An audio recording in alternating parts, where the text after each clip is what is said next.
ibyemezo by'inama y'abaminisitiri yateranye ku munsi w'ejo ku itariki ya 29 y'ukwezi kwa karindwi umwaka wa 2019.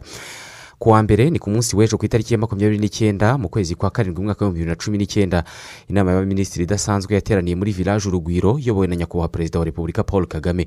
Inama y'abaminisitiri yemeje imyanzuro y'inama y'abaminisitiri yo ku itariki ya 24 y'ukwezi kwa gatandatu umwaka wa 2019. Inama y'abaminisitiri yamenyeshejwe inkomoko y'inyongera y'amafaranga yo kunganira gahunda y'ubwisungane mu kwivuza, yamenyeshejwe gahunda y'imihigo y'umwaka wa 2019-2020 n'iby'ingenzi bizibandwaho. Inama y'abaminisitiri yemeje ivugururwa ry'inzego n'ibigo bya leta hagamijwe kongera ubushobozi, gukoresha neza umutungo wa leta ndetse no kunoza imikorere n'imitangire ya serivisi, ndetse inemeza bimwe mu bigo bya leta bizagira icyicaro mu mijyi yunganira umujyi wa Kigali.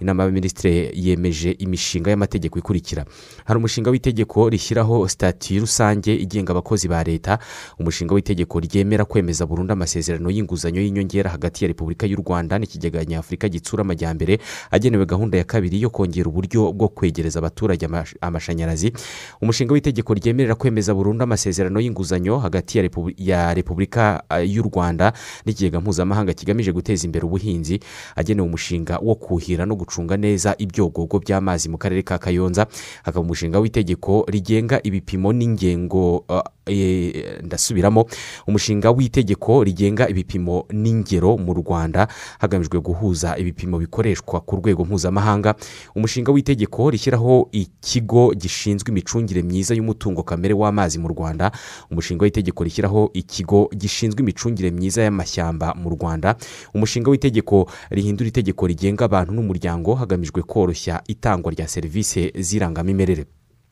Hari n'umushinga w'itegeko ryemera kwemeza burundu amasezerano ashyiraho ikigo nyafurika gishinzwe imiti hagamijwe igenzura ry'ubuziranenge bw'imiti n'ibiyikomokaho ku mugabane wa Afurika, hakaba n'umushinga w'itegeko rishyiraho parike y'igihugu y'Akagera.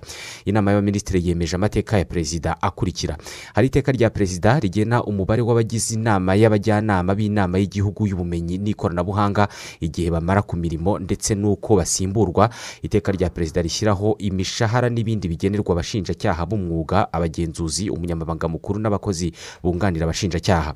Inama y'abaminisitiri yemeje amateka ya minisitiri w'intebe akurikira: hari iteka rya minisitiri w'intebe rivana ubutaka mu mutungo rusange wa leta rikabushyira mu mutungo bwite wayo mu rwego rw'ishoramari, iteka rya minisitiri w'intebe rigena imbonerahamwe y'imyanya y'imirimo y'ubushinjacyaha bukuru, iteka rya minisitiri w'intebe rishyiraho imishahara n'ibindi bigenerwa abandi bakozi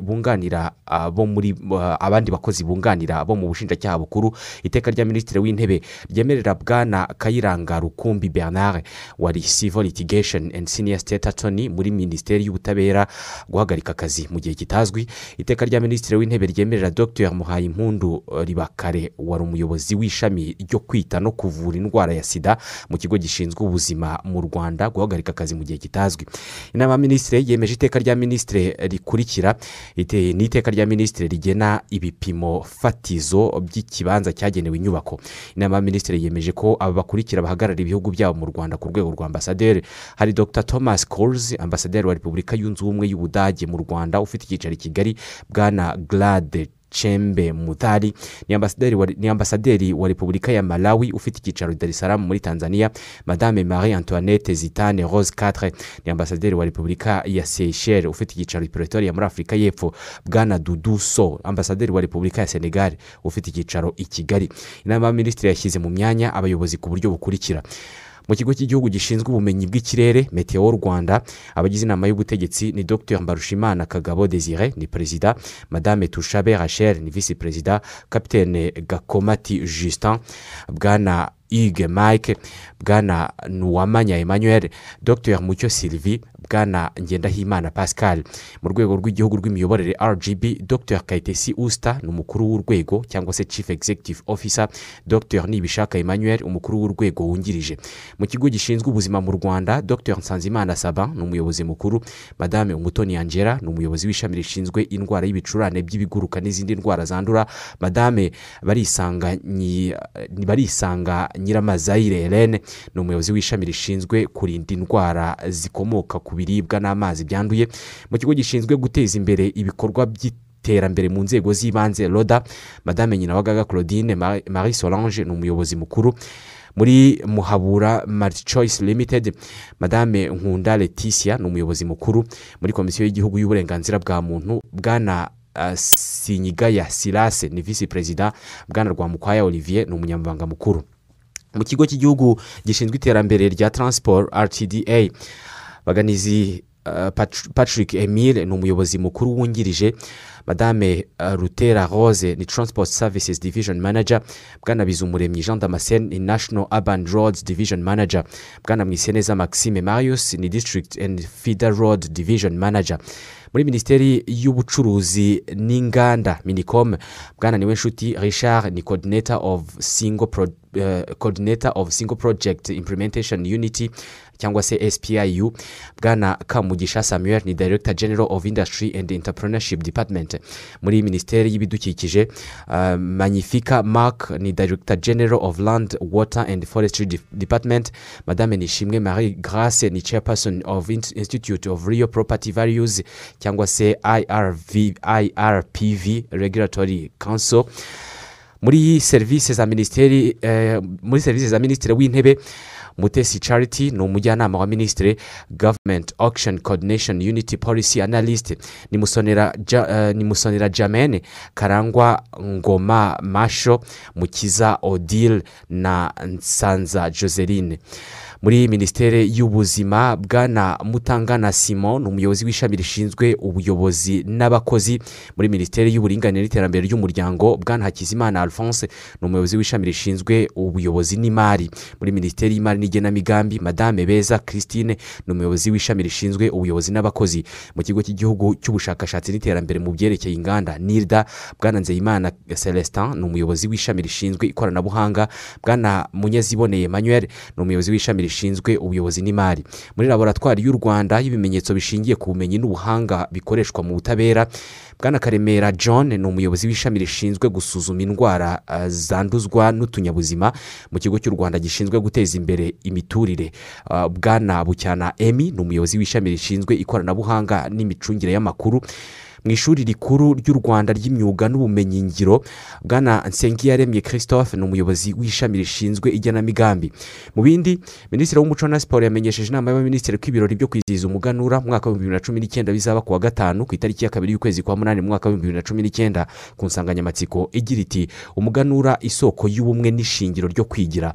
Umuganura uzizihizwa ku nzego zitandukanye kuva ku rwego rw'igihugu, akarere, umudugudu, umuryango ndetse no mu banyarwanda baba mu mahanga mu bikorwa bizamara igihe cy'ukwezi. Ku rwego rw'igihugu, ibirori byo kwizihiza uwo munsi bizabera mu karere ka Nyanza. Ku bufatanye na Minisiteri y'Uburezi, kuva ku itariki ya 16 y'ukwezi kwa 8 kugera ku ya 16 y'ukwezi kwa 9 mu mwaka wa 2019 hateganijwe ukwezi kwahariwe umuco mu mashuri. Muri uku kwezi abanyeshuri bazigishwa ibijyanye n'umuco, indangagaciro, kirazira n'ibindi bikorwa bijyanye n'umuco nyarwanda. Ku rwego rw'igihugu, gutangiza uku kwezi ku mugaragaro bizabera mu karere ka Nyarugenge ku itariki ya 16 mu kwezi kwa 8 mu mwaka wa 2019 ku ishuri rya École Privée Marie Auxiliatrice Rugunga. Minisitiri w'Imari n'Igenamigambi yamenyesheje inama y'abaminisitiri ko u Rwanda ruzakira inama ngarukamwaka y'ishyirahamwe rihuza banki nkuru z'ibihugu muri Afurika. Ikaba ari inama izabera muri Kigali Convention Center ku itariki ya 28 mu kwezi kwa 7 kuzagera ku itariki ya 1 y'ukwezi kwa 8 mu mwaka wa 2019. U Rwanda ruzakira inama ya Alliance for Financial Inclusion Global Policy Forum. Iyi nama ikazabera muri Kigali Convention Center kuva ku itariki ya 9 kugera ku ya 13 mu kwezi kwa 9 mu mwaka wa 2019, ifite insanganyamatsiko igira iti ikoreshwa ry'ikoranabuhanga ridaheza abagore n'urubyiruko. Minisitiri w'Ubuhinzi n'Ubworozi yamenyesheje inama y'abaminisitiri ko u Rwanda ruzakira inama nyafurika yiga ku kwihaza mu biribwa izabera muri Kigali Convention Center kuva ku itariki ya 5 kugera ku ya 6 mu kwezi kwa 8 muri uyu mwaka, ku bufatanye na Banki y'Isi, Ikigega Mpuzamahanga giteza imbere ubuhinzi, Banki Nyafurika itsura amajyambere ndetse n'ishami ry'umuryango w'abibumbye ryita ku buhinzi n'ibiribwa. Kuva ku itariki ya 26 kugera ku ya 29 mu kwezi kwa 8 muri uyu mwaka, u Rwanda ruzakira inama y'ishyirahamwe nyafurika ryita ku birayi n'ibijumba. Inama ikazabera muri Marriott Hotel. Minisitiri w'uburezi yamenyesheje inama y'abaminisitiri ko u Rwanda ruzitabira amarushanwa ahuza ibigo by'amashuri yisumbuye mu karere ka Afurika y'Uburasirazuba. Amarushanwa azwi nka FEASA akazaba ku nshuro ya 19 akabera Arusha muri Tanzania kuva ku itariki ya 15 kugera ku ya 24 mu kwezi kwa munani muri uyu mwaka. Aya marushanwa akazahuza abanyeshuri 2450 baturutse mu Rwanda, Uganda, Kenya, Burundi, Tanzania na Sudani y'Epfo.